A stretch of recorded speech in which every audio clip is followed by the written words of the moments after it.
Thank you for downloading this Brum Radio podcast.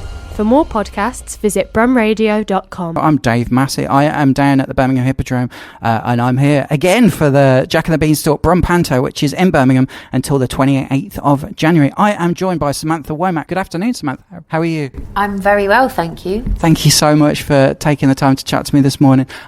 This Panto is wonderful, and you're wonderful in it, so well done, because I really enjoyed coming to see this on the press launch before Christmas. Thank you. What's it been like as an experience? Yeah, it's been, we started rehearsals in London and had a kind of, well, it felt, when I heard that it was like a kind of week and a half, we thought, oh gosh, that's quite quick. But actually in the room were kind of lots of people that knew exactly what we were doing. We kind of, Tracy Lane, who was our assistant director, obviously with Michael Harrison, the two of them are so great at what they do that we learnt it quite quickly and then came down here at the beginning of December, and we haven't looked back. It's been amazing. The audiences have been so affectionate back. They've been so loud, and yeah, it's been a real pleasure. And normally the Pantos are over by like the 7th of January, and you guys are on until February. Is that weird? Have you done that before? I have gone into January before, but not quite so late.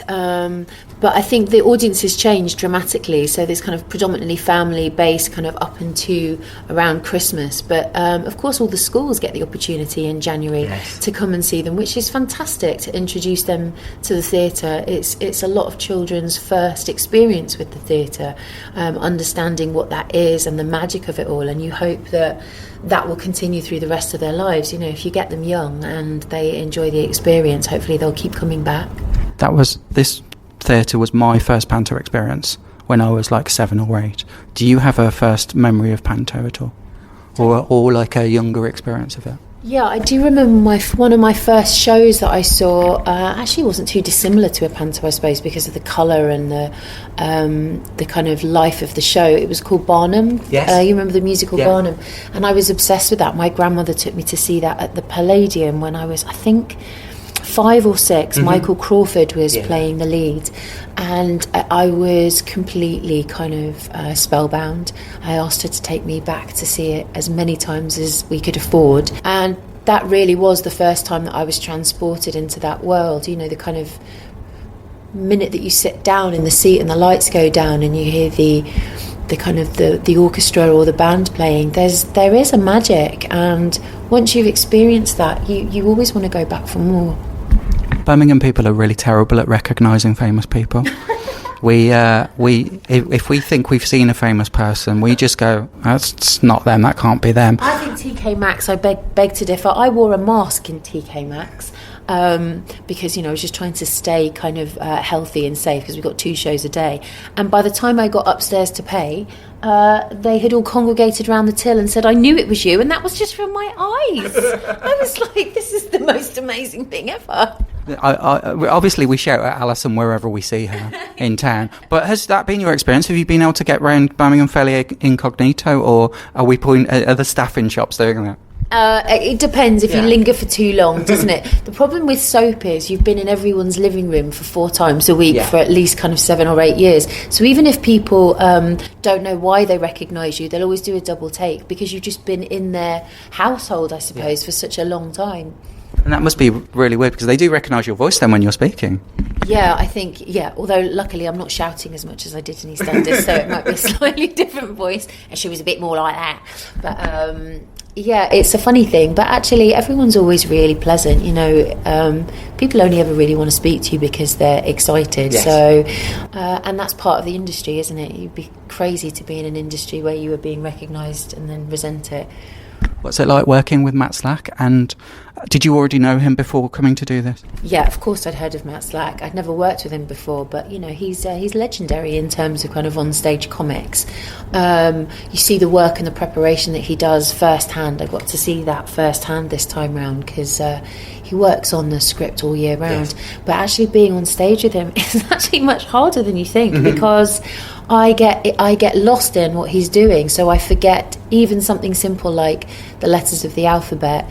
You would think that would be an easy thing, but because he's doing these amazing impressions in between each letter, I have to remind myself not to get lost in the impression, otherwise I forget the last lesson I've just said. So I actually end up looking really kind of bad at my job, but it's just because I'm enjoying what he's doing. So he's doing his very best to disrupt you all the way through it.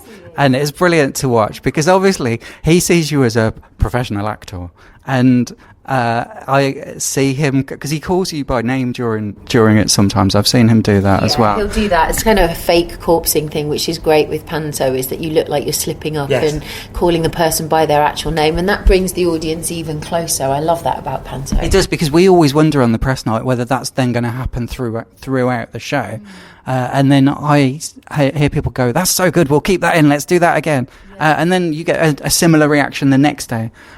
So does it build throughout as the Panto goes on like that? It does. Some things stick, and you will repeat over and over again ideas that have worked, gags that have worked. But Matt is, a consummate kind of professional, but also wants it to be as good as it can possibly be. So we'll still, if you think something's not working, we'll adjust it. Sometimes you'll repeat the gags, the corpsing gags that you did. Sometimes you won't, and that's the beauty of theatre. I think you're always going to get a slightly different show, particularly when the stage is full of kind of lots of creative people that are striving to make each show slightly different, not just for the audience but for themselves. We all love that experience of doing a show and keeping it fresh, so it does feel like that. That's what's so lovely again about theatre, is it's live. What you get on that particular day may not be what the next person gets the following day. There's a real mixture of energy on the stage when you're watching the show, and knowing the cast as well.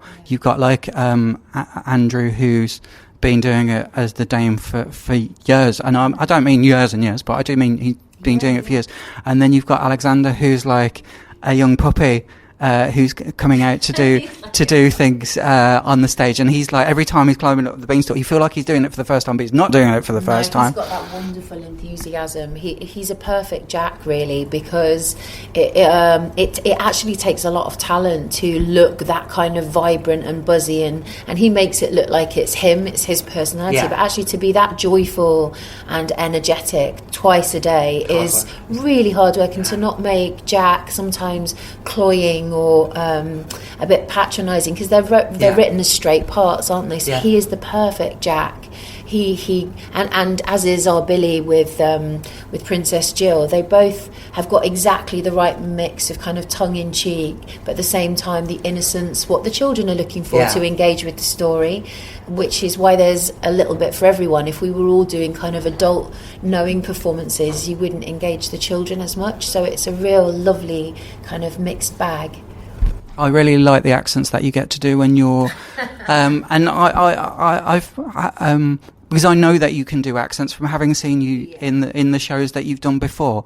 What's that like to be able to switch into those accents, or do you have to think about it while you're off stage and then take a deep breath? Well, they weren't written. That's just me putting something in just to keep myself interested, because otherwise sometimes you've got to find the work within the work. So, often the baddie will be just that. She'll be written as someone that gets booed when she goes on stage, and you're full of kind of high drama. But because of the nature of pantomime, it's actually nice to be in on the comedy, sometimes even as the baddie. And actually what's unusual with this one is they've included me in one of the comedy routines. If I were not down on the farm, what else would I be? And we all take on these various different characters. Traditionally a baddie wouldn't be in that, because you're kind of breaking that character. But actually, I've really enjoyed that about this production. I've been allowed to have a go at my own kind of comedy stuff. And the accents for me are great. Even the turnaround at the end where she becomes good and I change my voice again. The audience really enjoy that. So, and it keeps it interesting for me. And it's brilliant. I really enjoy it, and I really enjoy when you guys are trying to not hit each other on the stage. Yeah, that has gone wrong a couple of times. On press night, I actually got it wrong. I got a frying pan in the mush, but that was because I had gone to my second character before Alison, so the choreography was all out of sync. No one else would have known, but we all knew that I'd gone wrong, and it was too late to try and rectify it. I mean, it's a rubber frying pan, but it still gave us all a shock. But the audience loved it, and that's that is what it is. I'm always pleased when I'm put over on the other side of the theatre, so I don't get hit with the water. And the previous years, I've been hit with the water before. Kids love that, don't they? They're screaming, but they absolutely absolutely love it. My mother used to turn up with an umbrella. She used to go, right, we're going to put the umbrella, and she did do it. Yeah. And we've been splashed on press night before. You've just been in 42nd Street last year, and I've seen you being in the Lion, the Witch and the Wardrobe, which has been here for 10 weeks over at the Rep. Oh, yeah. And then prior to that, I saw you here in The Addams Family and The Girl on the Train. These are fantastic productions. Yeah. I enjoy when you come to Birmingham to be in these productions. I think you're fantastic in them. What's next for you, and are you allowed to tell us anything that you're doing next? I don't know, actually. There's the way there always is. There's a few things that you have to look at in terms of. I live in Spain at the moment, it makes choosing jobs complicated, because what you're trying to do also is avoid their 90-day rule. So I try to work my jobs in also not just with creative choices, but also with timing choices. So things that will work for us to spend as much time at home as possible. So there's 2 or 3 things now. There's some amazing shows coming up the end of this year, all of which could be potentially very exciting. So it's just a case of kind of I suppose making a decision. Brilliant. Samantha, thank you so much for chatting to me about this today. Thank you. Well, you can see Jack and the Beanstalk, which is the Run Panto, which is on at Birmingham Hippodrome until the 28th of January. Check out the websites pantomime.com and birminghamhippodrome.com to buy tickets. Thank you for listening to this Brum Radio podcast. Don't forget to subscribe and rate us on your podcast app.